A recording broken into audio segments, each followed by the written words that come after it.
At ito'y lubong awan ti maay na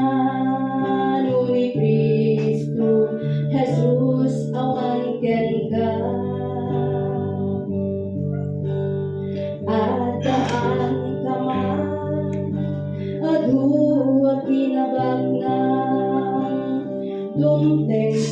ti tiyempo nga mapukaw ka. O Jesus, agyaman na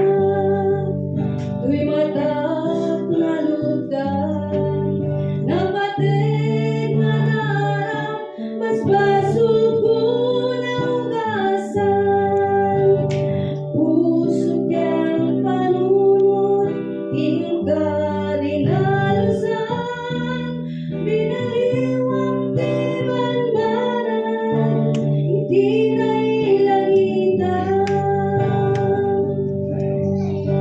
nagdundo malaunay nga agpaiso yag maysa maguna nga Kristyano dumaw dawel duman dakes man ti tiyempo ragsak